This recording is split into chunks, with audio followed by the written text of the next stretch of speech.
Irreverent, entertaining, cool. You're listening to LA Talk Radio.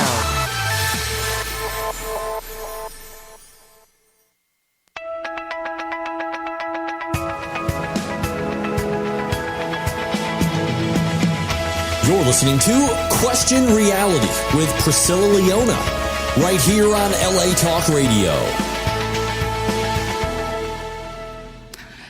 Hi, welcome to Question Reality. I'm your host, Priscilla Leona, and we are coming to you live from Los Angeles, California. If this is your first time tuning in, this show is going to help you with your show business question your career reality questions. And this show is for you if you are considering a career in the entertainment industry. Our guests will provide you with advice on how and what it takes to successfully pursue a career in the entertainment industry. And our guests include Emmy, Grammy, Tony winners, reality TV stars, producers, directors, actors, singers, casting directors, talent agent, talent managers, screenwriters, novelists. Oh, Lord, and the list just goes on and on and on. I'm out of breath, so I'm not going on anymore. And if they're working professionally in show business, we are definitely going to have them on the show to give you entertainment career advice. And we make sure that our guests are at different stages of their careers, from professionals to beginners. So that means that we will definitely have someone on the show who will be able to help you with your show business career questions. And you can listen to any of our past shows and download them by going to our archive page, and that's on the LA Talk Radio website. That's latalkradio.com. And you just go to the Channel 1 link, and there's a drop box that's going to appear, and you click Question Reality, and this takes you directly to our archive page. And our shows are also available to listen or download on iTunes under the podcast section. And we're on Stitcher.com, which is becoming hot, hot, hot. And again, just go to their websites and type our show in the search box, Question Reality Radio. Now, if you want to find out about our future guest, you have to go to a completely different website that has, as you know, our shows are booked 6 months to a year in advance. We're getting hot, hot, hot. I wish I was hot, hot, hot, but the show's hot, hot, hot, so that's good. Our guests are on questionrealityradioshow.com, and that will have from now until the end of the year. And we're already booking for the new year. So if you are working professionally or you know someone who's working professionally, please go to the website and go to contact page, I believe is where the form is, and send it in. And who knows? Now, I encourage you to download our free app, which is for Android and iPhone, right, Albert? Yeah. Android and iPhone. And you'll be able to listen to all the other exciting, informative shows that are on LA Talk Radio. If you're having a little sex problem, well, there's a little doctor on here. It's going to hook you up. So definitely some shows on that. If you want to know about how to play a guitar, I think, Albert, there's a guy that teaches guitar. There's tech people on here. There's all types of people. I think there's even a hacker show on here. So I don't know. I'm not sure. Somebody said it. It was in the wind. Somebody said it. So go again to the home page, and you have to scroll down a little bit, but our app is towards the end of the page. So there you go. We got lots of variety for you, and that was your cue to go to the page, because I'm ready to intro the star. Albert's taking care of that. Oh, he's got is? it. Yeah, he's got okay. it. He's got it. I don't know where it is. I don't know where it is. Okay. Also, I'm here. Hello. Oh, by the way, I haven't gotten to introing the co-host yet. You know who that is? Our Gingerlicious. Is it Gingerlicious? Is that the name I gave you? Gingerlicious? You said Gingerlicious. Ben Gingerlicious Padden. There you go. That is the name I've given him from across the pond. And you know he's normally... Thank you. Thank you very much. Thank you. Thank you. He is. But he's usually our sci-fi guy, is what I call him. I usually bring him in when we have our Star Trek people on. We actually have to get a Doctor Who person on, because I know that's your... Yes. obsession, Doctor Who. So find somebody. We'll bring them on the show. There are people. Bring some Whovians. Is that what they call them? Whovians? I'm not a big fan of that particular word, but that's what a lot of people like to call themselves who are Doctor Who fans, yeah. Oh, okay. Well, we'll bring some in. But he is here today because not only is he a screenwriter, producer, he is also, and stand-up comedy host, but he also is pursuing a career in comedy. So we thought he could ask the hard-hitting sitcom questions. So that's why Ben is here today. But as everybody knows, because I got so many emails when we announced that this lovely, gorgeous little petite cutie is back on the show. She's been here. This is her third time on the show, and we love her. It is the Emmy Award-winning director, author, Mary Lou Belli. Woo! I think we need one of my woos on there. I think she gets multi-winning now, because the last time we had her on the show, she was at 1. Now, recently, she has 2. And we are going to be talking to her and asking all the hard-hitting questions. Some of them are going to be, can you describe a typical work week for a television sitcom director? We're going to ask, what's the secret when directing stereotyped characters to make them as original and funny as possible? And can you teach someone to be funny, or do you feel they have to have natural born talent? Now, I spend lots of time on these questions, but I write too many of them. So sometimes I announce them as the questions asked, and then we don't get to them. But I'm going to try to get to these questions because I get emails. So welcome, Mary Lou. Oh, thank you, Priscilla. Whoa, you little radiant thing, you. You're like a little piece of popcorn. I want to put some salt on it. She's just so adorable. Now, you have been doing so many projects lately, and it would take me quite a while to list them. But I wanted to say congratulations on the short you directed, which was Straight Eye for the Gay Guy, which just got accepted to its 3rd film fest, Cinema Diverse, the Palm Springs Gay and Lesbian Film Festival. Now, I want to get this in because I met Bonnie Gillespie she was one of the inspirations for me to continue in show business. I met her at Actor Fest way back in the 90s, but she cast it, and Jonathan Dorth was screenwriter, Charlie Doherty shot it, Tim Doherty and Edward Galogly. Oh, that's a tough one. Star in it, and Ada Limbo produced it with Marlene Zaccaro and Sam Toffler. They made it happen in Hammy. So, congratulations. Tell me about it. What's it about? It's a wonderful short. I actually had seen it at the Celebration Theater as a short play, and I loved it so much. I approached the screenwriter and said, this could be a little film, and he'd love the idea, only because film and television reach such a wide audience. And he agreed to my ideas about how to adapt it, and we kept Tim Doherty as the lead, and then we went to Bonnie Gillespie, the wonderful Bonnie Gillespie. It's the 2nd or 3rd thing Bonnie has cast for me, and we went. We actually did a great search, went through a lot of teenage actors in Hollywood, and Eddie Galogly just knocked it out of the park and won the part, and he's wonderful in it. And then, lo and behold, I went back to the theater this spring, and I ended up casting his sister, Caitlin Galogly, as the lead in one of the plays I directed this spring, a world premiere of not a comedy this time, but a thriller.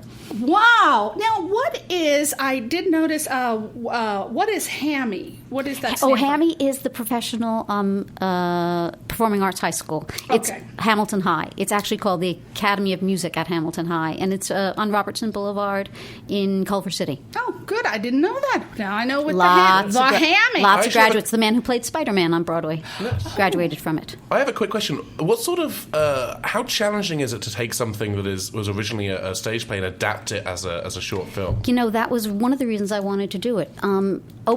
We call it opening up the play, because the play took place in one location, and I wanted to do it without adding any character. So it was a 2-character play, and I wanted it to be a 2-character movie. Because it was only going to be about 6 minutes long. The play is about double that length. And part of my challenge as a director was, how do I open this up visually without, telling the story through the eyes of, other characters? And for me, it was easy. It was choosing a great location and getting a big high school. It was like a $20,000 location for free, which was nice, but I volunteered at that school for almost 12 years now. So you put your time in. I did, and it comes back to you, I guess. And then for me, for those of you who are directors out there, I basically changed the axis in the rooms we were in many times, so it seemed like you were not in the same place, bouncing from head to head to head. Wow. Sounds technical, Ben. Are you ready to take that on? He's ready. Now, recently, you've won your second Emmy Award for Executive Producer on Santa Monica Cares, which is about helping the homeless in Santa Monica at the 67th Los Angeles Area Emmy Awards.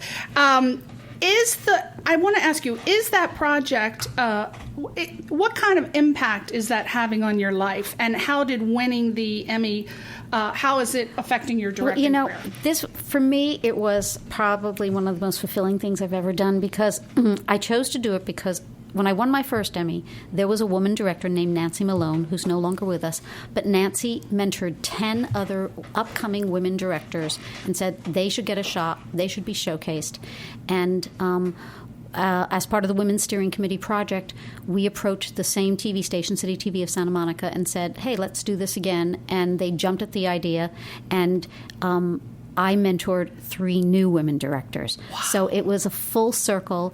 The Diane Bartlow, Jerry Scher, and Melanie Wager were the directors, and they knocked it out of the park. And it's a wonderful little film. Now, where can we see it? You can. Where can we see it? You can. You know, if you go to the City TV of Santa Monica, website, you can find it there. Okay. And it's called Santa Monica Cares. We are going to all look for it. Go there now. But what? After the show, not right now. Now, can you please describe a typical work week for a sitcom director? Well, for a sitcom director, it depends if you're doing a multi-camera show or a single-camera show. And single-camera shows, since I've been on the show, have become much more popular. So it depends if you're in a prep week or a work week. Example of that would be like The Office. The Office is a single-camera show, and The Big Bang Theory is a multi-camera show. So if you were shooting The Office, it's very much like prepping a movie. You'd have about a week to 8 days of prep, and you would design all your shot lists. You'd visit all your locations. You would have a tone meeting with the writer, and then you would come in and basically out of order shoot every single scene, usually by location. One day you'd be doing The Office if there was a swing set, and somewhere else you do that probably on another day. And until the show was done, it usually takes about 5 days. Now, on a multi-camera show, it's an entirely different story. It's more like rehearsing a play and then recording it. And this actually goes back to Desi Arnaz, Lucy's husband, having the idea that when you do something funny, it's probably going to be the funniest the first time you hear it.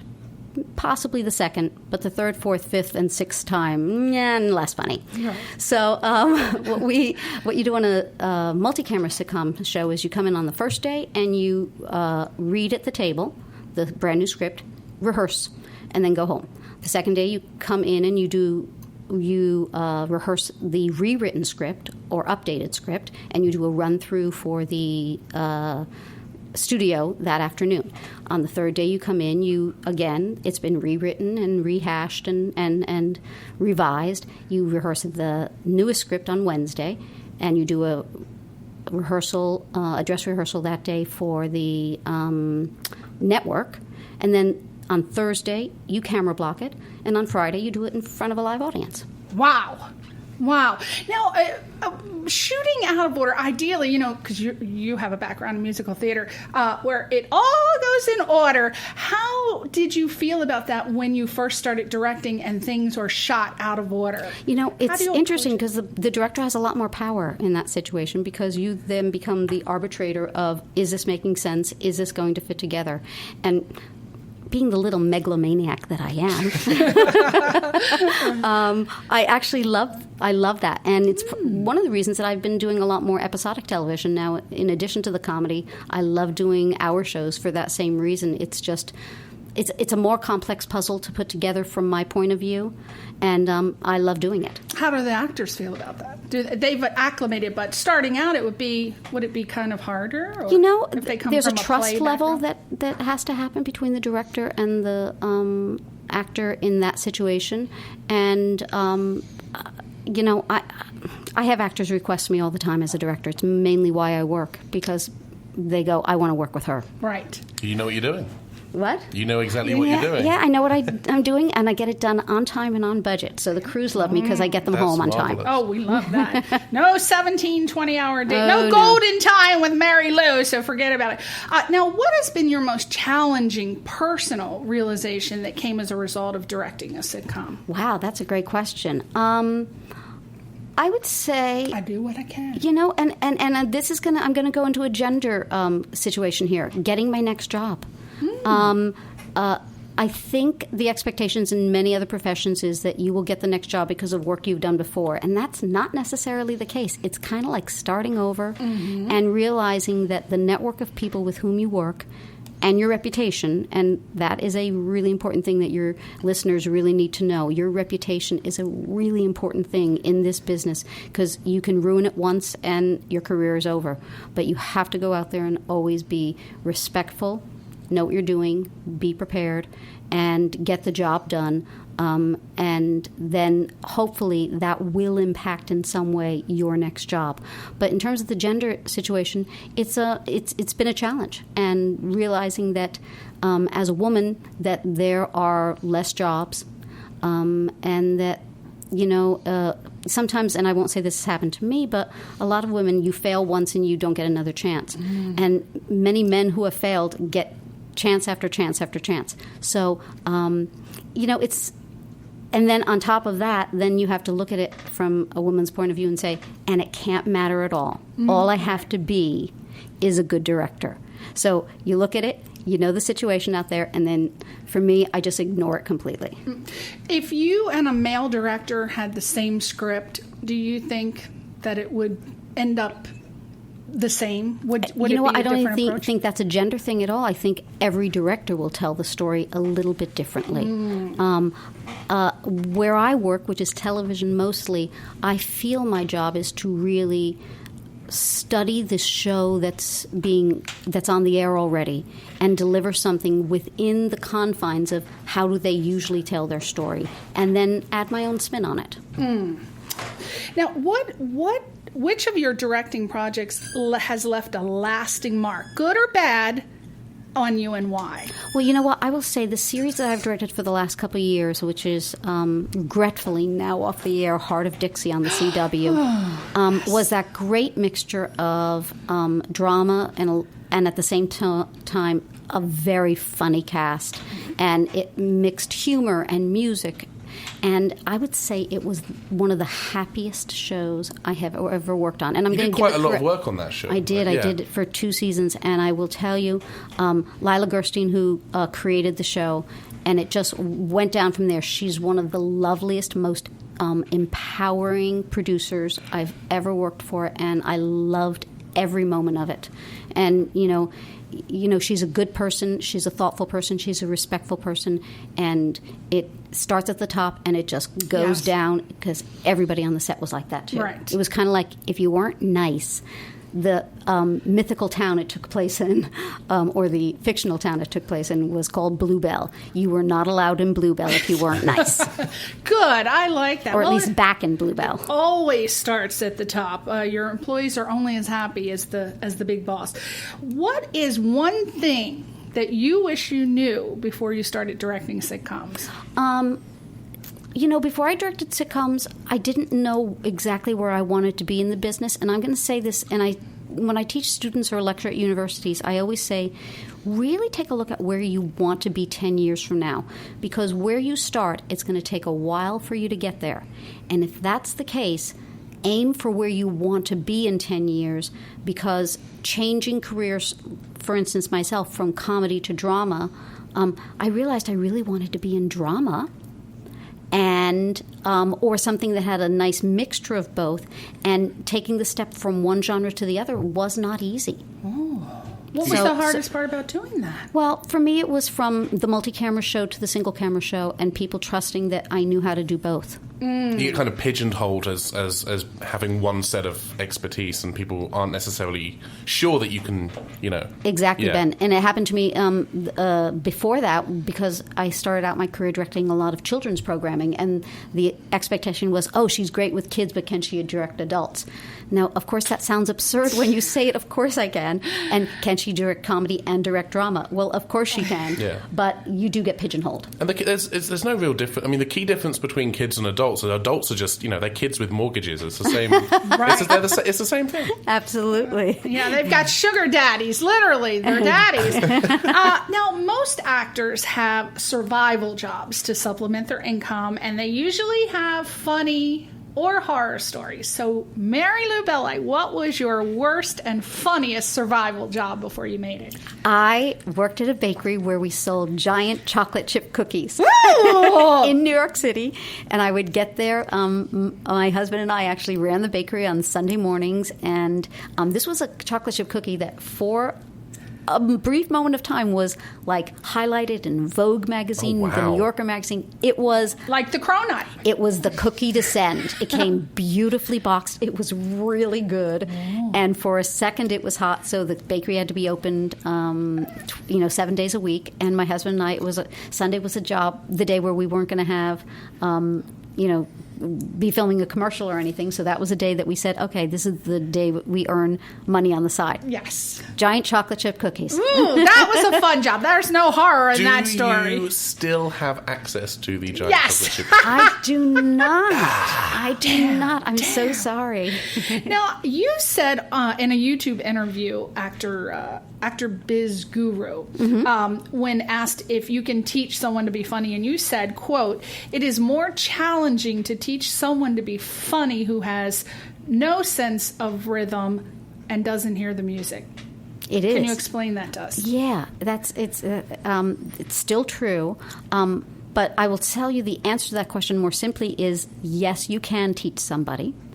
And there are people who completely disagree with me on that point, but I'm a perfect example of a person who could read a script when I first got to Hollywood and not know where the jokes were. So it's about learning how to, A, find the jokes, and that's actually how I start every comedy class I teach, which is with a find a joke exercise, which is kind of like a treasure map. And you look at it, and I teach you all the clues. And here are the treasure maps to finding every joke in this script and how to identify them easily. And then, of course, it goes into the harder part, which is teaching them how to deliver them well. And that's, again, if they have rhythm and timing and have a musical ear, it's easier. But a lot of it is just what I call drill and kill. And I think if you drill, just like a dancer will drill and do a bar every day, or a singer or a musician will, do arpeggios or scales on their instrument Muscle of choice. memory. It's muscle memory. And then you do it again and again, and you get it.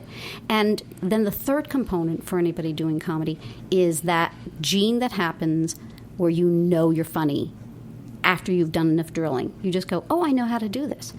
And it's that magical thing that happens when you walk in a room to audition for a comedy, that when you walk in with that confidence saying, I know I got this. I know, not that I know I got the part, Yeah. but I know how to deliver this material. There is a lightness to the way you deliver the work and deliver the lines that is so evident and so not evident in the people who don't have that. There's a British writer by the name of Rob Grant who's the co-creator of a science fiction sitcom called Red Dwarf. And of course I'm going to throw some sci-fi in there. But Please do.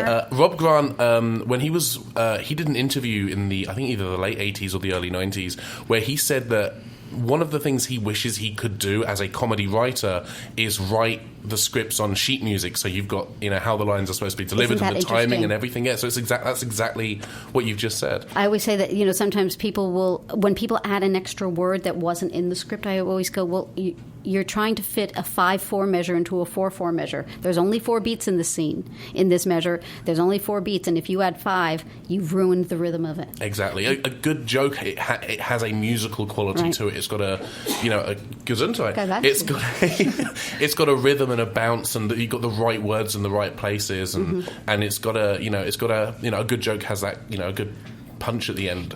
Recently I've read Jonathan Lynn's book, the guy who wrote who directed My Cousin Vinny, which is an iconic, funny movie. But he has a great book out where he talks a lot about comedy that I highly recommend. There is, I was going to actually ask you, there is supposedly this formula out there, and only the best directors and the best actors know it. I don't know what it is. I can't find it on YouTube, but apparently it's a formula that we hear about, that there is a triad or a base to executing the perfect comedic performance. It's something like all the words start with a K or a C. Oh, okay. So there's rules, and it's actually every chapter in my book starts with one. I'll throw out a few. K's and P's are funny. Comedy comes in threes. Don't move on the joke. Think Yiddish, talk British. I mean, all these rules, and they're all I've out got there. half of that down. I'm set. And they all work. And why is that? Why are K's and C? K's and P's. funny? Well, if you look at it, if you want to analyze it from a speech point of view, K's and P's belong to a larger group of sounds called plosives, which are hard. K, P, D, G when it sounds like G, Q, T, X when it sounds like X, like taxi, not when it sounds like Xavier. And those sounds kind of pop at us, and it gets your attention because there's an agreement between the audience and the performer in any comedy, from a stand-up to a sitcom to a funny movie, that I'm going to do something funny, you're going to laugh. And there's certain signals that the audience expects, whether subliminally or literally. And if you provide them with that, then the contract begins. And then, of course, you just have to, as a performer, know to give them time to laugh.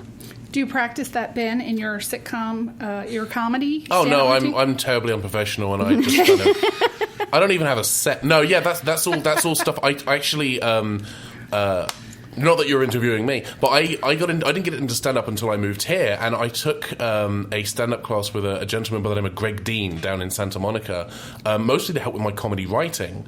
And that's how I learned that I could perform on stage. I learned a lot of stuff through him. Basically, make sure you're writing every day and performing every day, which is the same thing. When you're an actor, you need to make sure that you're acting every day as well.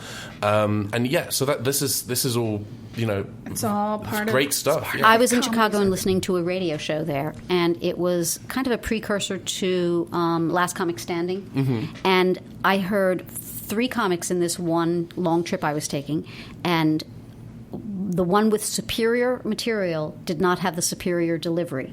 And I went, oh, I wish I could just sit you down and help you with this, because your material's fabulous, but your delivery just needs help. Oh yeah, great delivery can elevate bad Make material, or break. but bad delivery will kill great material. Absolutely. You're absolutely right. Now, what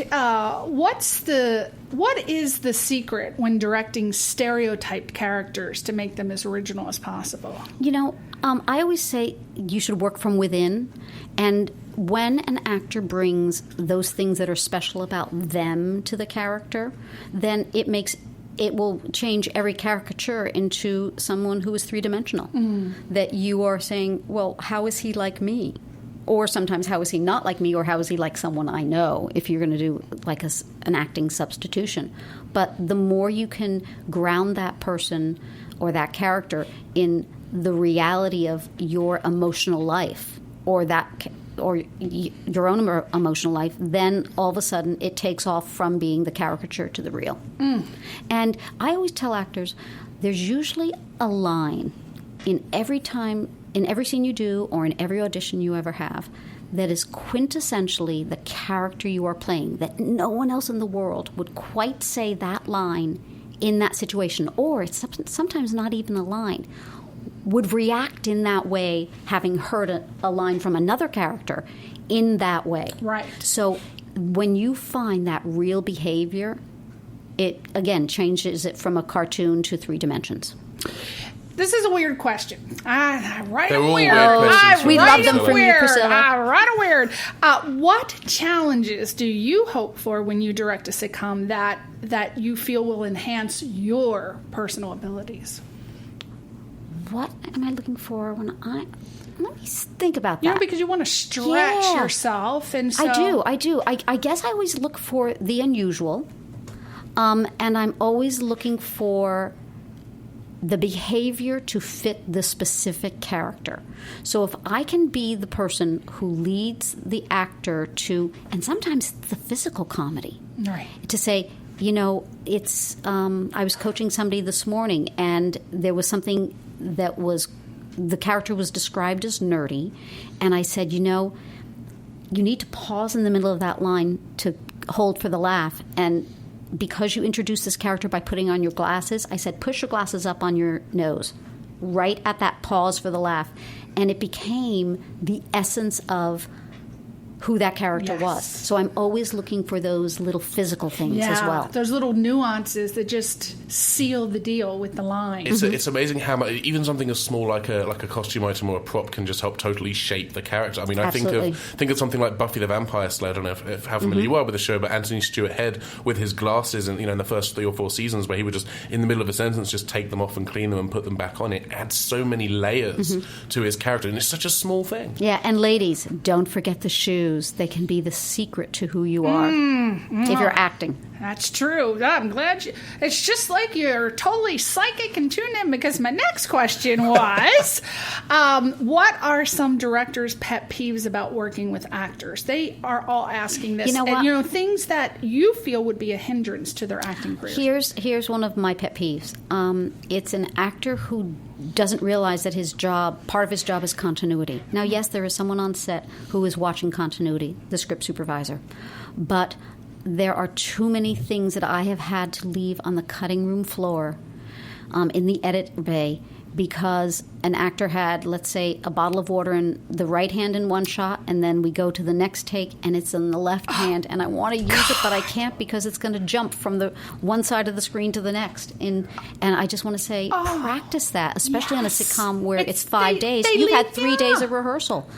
They leave it up to the script supervisor, and it is just as much a part of your job. I don't know what it is, Mary Lou, but my eye goes right to bloopers.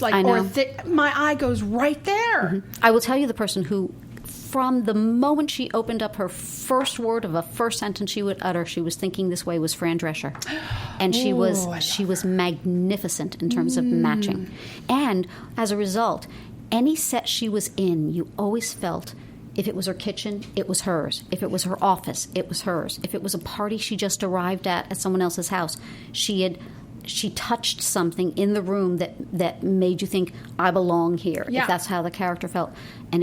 And she rehearsed it from the first day and was always consistent. Right. That raises a question for me as well. When you say continuity, are you just talking about items and how you position yourself? Are you talking about performance as well? Because I know that some actors, not so much with studio audience sitcom, multi-camera sitcom, but some actors like to give a range of performances so that you've got different choices in the edit. Now, what do you prefer as a director? I would love to have a couple consistent things, and then if we have time, I always go, this one's the bonus. And that's where I would love them to try something that's on a different level, a different variety. But if they verge too much from the original, let's say, master we shot to the close-up, then it becomes uncuttable. It's unusable, yeah. Exactly. I was shocked, though. This was a pilot episode of, what was that show that we started watching? The pilot episode with the cat girl, the new show. Gotham. First pilot episode. With the cat girl.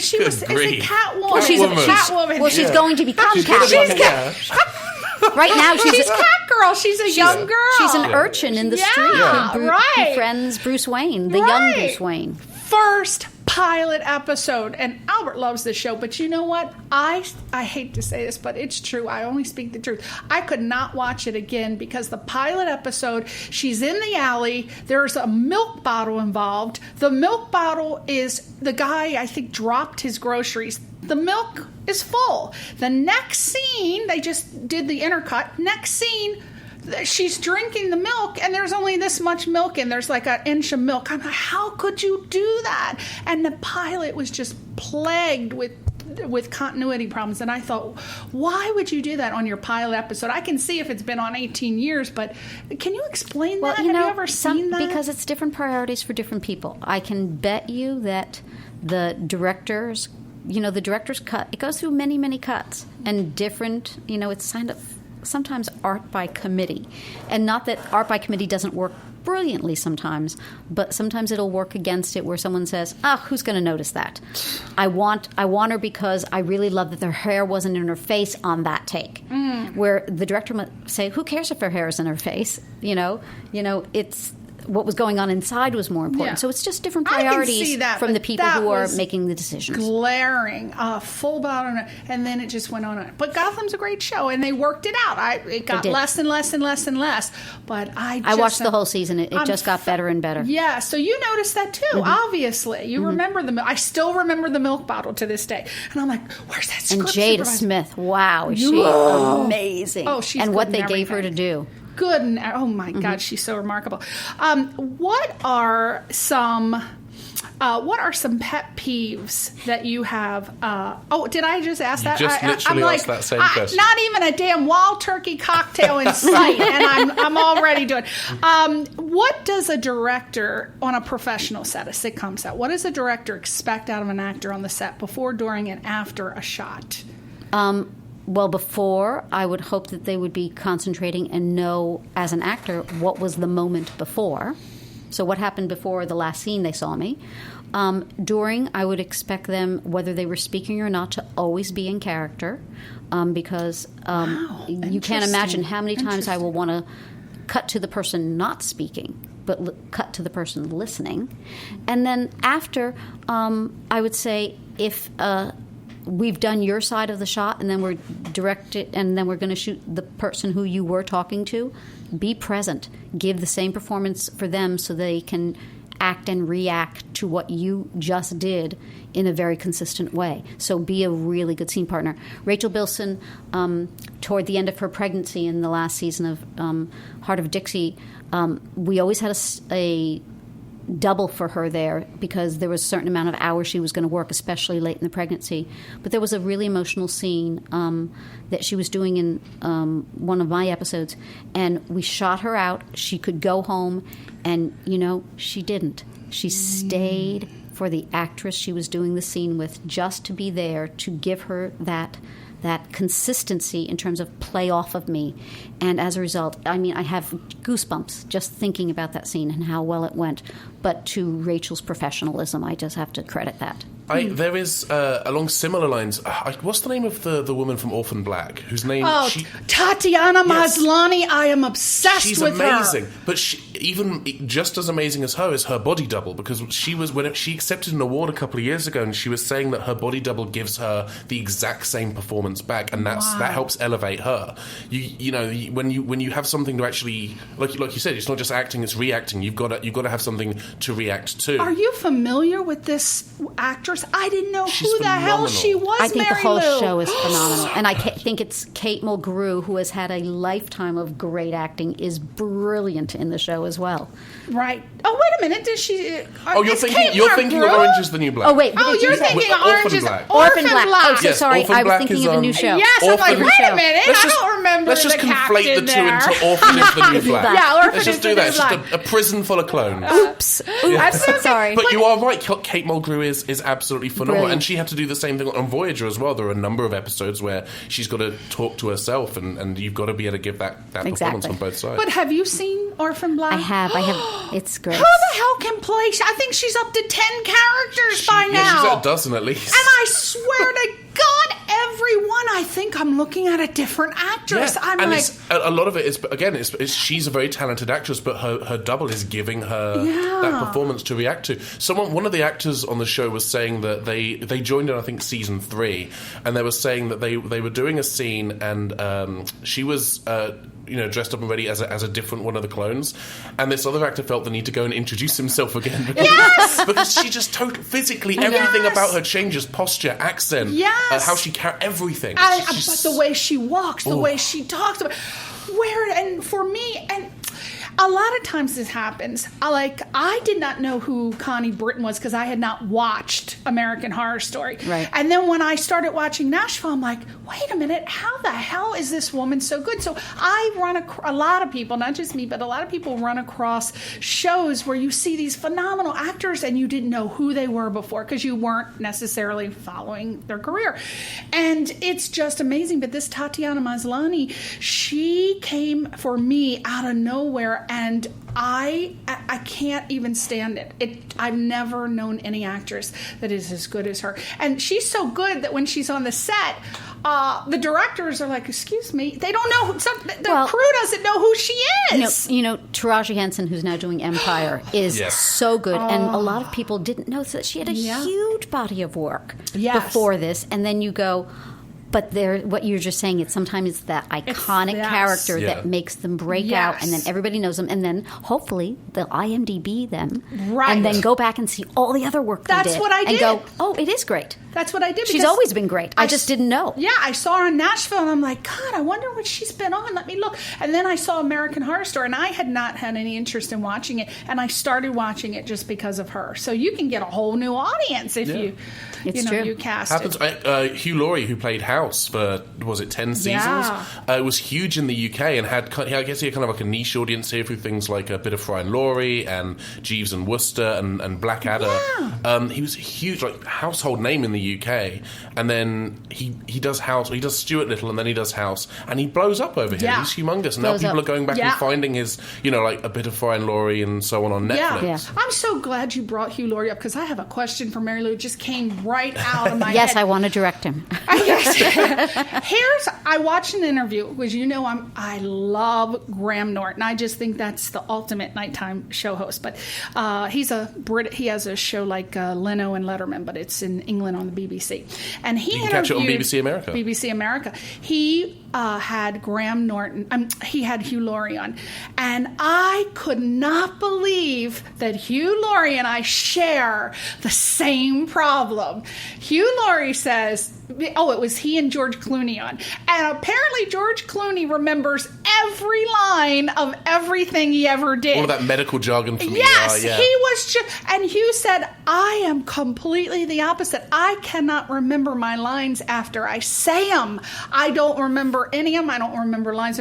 So I was like, yes, Hugh Laurie, because I have the worst time remembering lines, but yet... I can remember verbatim every song, the lyrics to every song that I like. I'm the same way. No, if something's wrong with you, the same thing is wrong with me because I can remember lyrics to songs I learned when I was 10. Yes! And I still know them to this day, practically everything Frank Sinatra ever sang. Yes! And I can't tell you, dialogue from something I directed last week. That's easy, because when you think about memorizing lines, and Priscilla knows that if there's one thing I'm good at, it's memorizing my lines. When you're memorizing lines, that's okay, so that's for this moment. You memorize the lines. If you finish the scene and you don't have to go back and reshoot it, you're on to memorizing the next set of lines. So that information tends not to stay in your head, and you tend to only need it for, if you're lucky, a few hours on one day. When you're listening to music, you're listening to that over and over and over again for years and years, and that's going to stay. Like, I remember there are words from Doctor Who like Raxacoricofallapatorius. That's a planet. I know that because I've seen that particular episode of the show a million billion times. But I also know that when Simon Pegg was on Doctor Who and he had to say the mighty Jaggerfest of the Holy Hat of Jackson Max Radenfo, he couldn't do it. He kept even the take that they used, he didn't quite say it right. I know it because I've seen that episode a million billion times. But you know what, Mary Lou, that actually hindered me. I felt, and I think it held me back because my love is sitcom. And when I came here to go to UCLA, I came here with the thought of getting involved. And I didn't want to be the star of a sitcom, but just to be like a character, even if it was a recurring role. You can still do that. I cannot memorize lines, Mary yes, you Lou. can. Yes, you can. And I'm going to tell you a way that has to do with music. And when I'm teaching people who have problems remembering lines, if you think of it, especially if there's a specific line that has a cadence to it, if you learn it as if it's a little piece of rap or a lyric and you give it a cadence and then you get rid of the cadence, you will still remember the words that you had attached it to in your brain. And it works every time. So I should rap all Yes. the love it. Oh, I'd pay money to you see hear you rap that? Priscilla. Well, also that rule I talked about earlier, think Yiddish, talk British. Yes. I make all my cast do a run-through with a Yiddish accent. And love it. somehow magically gets the perfect rhythm into them. Do you know, I used to direct theater back in the day, you know, and we had a director, Barry, I won't say his last name, but he was Yiddish. And he was a wonderful director, and I learned so much from him. He would make all of the actors read their lines, and he and the stage manager and all of the technical crew, we couldn't watch the actors. I was stage manager. We couldn't watch the actors. We just needed to hear them, and he would make them speak with Yiddish accents, and they couldn't speak with it. So when we directed, we did Grapes of Wrath, he in the audition, he said, if you'll get this part, if you can speak with a Yiddish accent, I don't care. I don't need to do anything to. And it was just so interesting. Well, that's our 5-minute mark. Oh, well, Oh, there thank you you go. so much. Last question. This is very important to me.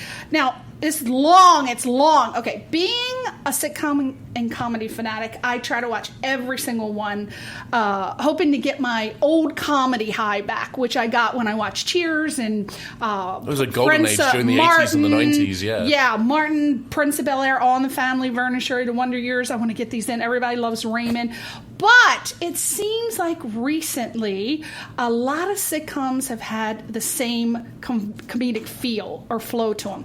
But then I get the high again because along comes a few saviors like Parks and Recreation, Fresh Off the Boat, Modern Family, and I was in It's Always Sunny in Philadelphia. Oh, poor And thing. Sessions? Yes. Have you seen Sessions? No, I haven't seen Sessions. So they come along and it rejuvenates my belief in when there was a lull, that there's going to be Listen. another Jim. So do you ever feel that we are going to one day run out of the funny? No, never, because the comedy always examines the human behavior, and we will always be doing. It's why Ben's always going to have jokes to do in front of an absolutely. audience, because if we study human behavior, we'll always find the absurdity in what we do or what we say, and that will always make the audience and everyone's always looking for the release. Yeah. Sometimes more so when troubles get bad, and you just need the laugh. Yeah. I mean, one of my favorites, and I get a lot of people just, if they're very PC or politically correct, they kind of get angered when I tell them All in the Family is one of my favorite sitcoms. But way I feel is that they were touching on topics that were going on at the time. I mean, they were rape, abuse, and they made it funny. All of did. these dark topics, and Norman Lear made it funny. He did. And it's a shame that because of an executive who thought it was too politically incorrect, that show almost didn't get made. Well, and you know, if there was a wonderful episode where Meathead and Archie get stuck in the basement, and that's when Archie reveals that he was abused as a kid. Yes. And all of what we know as Archie Bunker is absolutely grounded in something that happened to him as a kid. Yes. Oh, gosh, love it.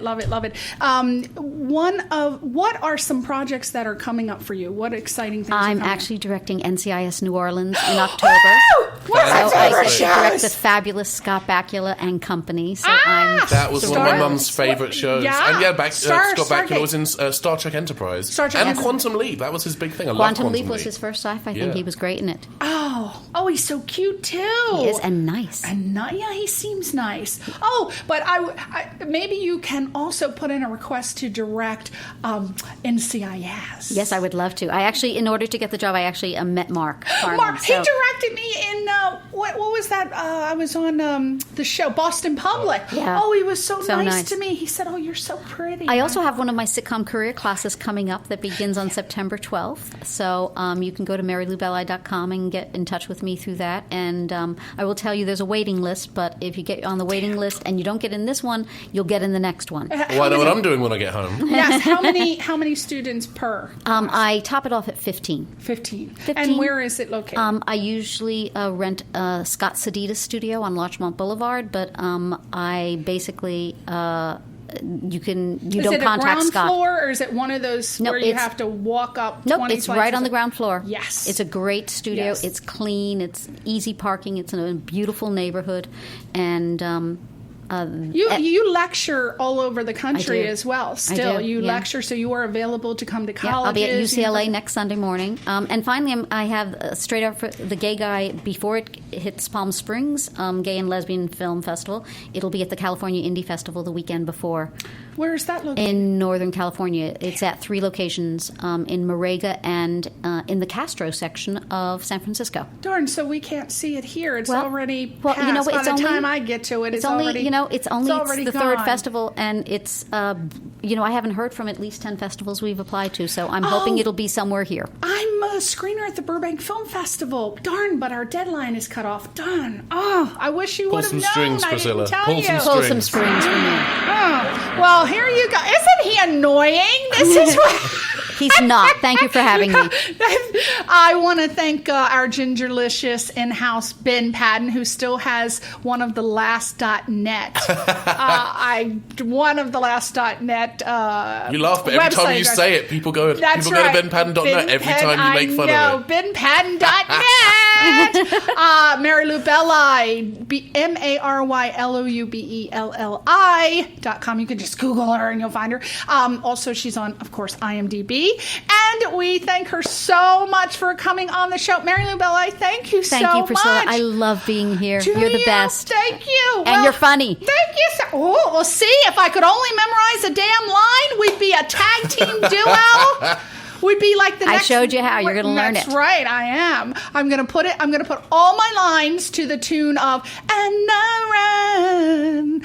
I can't sing. I ran so... I'm going to do it, though. Do I'm it. gonna do it. All right, Mary Lou, please come back. Oh, I'd love to. Thanks so much. Thank you, Gingerlicious You're Ben. very welcome. Thank you, Albert. And we will see. Oh, by the way, don't forget, a lot of people have been emailing me. Charlie Coons from CSI Cyber will be on. I can't remember I what love he is, but him. next. Oh, I love him too. He helped me out at the USC. We did a sketch comedy class, and he was brilliant. He was our guest host. Oh, I love him. Love Charlie. Oh, well, I've been getting so many emails. When's he coming on? I'm like, it's on the website. Oh, we also have little Anna from Frozen. She's coming on next month, and she was on last year, and people just loved her, so we're going to bring her back. Lots of stars, lots Didn't we of have activity. someone from Stargate coming on too? Oh, we have Carmen Argenziano from Stargate. Is it Stargate? Yeah, Stargate SG-1. Yeah. Yeah, he played Selmac. I'll be back for and- that one. Yes, Yes. you're going to be co-hosting. Yes! Just try to keep me away. Ben is twinkling. Yes, so thank you everybody for tuning in. Thank you so much. We'll see you next week on Question Reality. Bye-bye. Say goodbye, Mary Lou, to my fans. Your Bye-bye. fans. Say bye. Bye.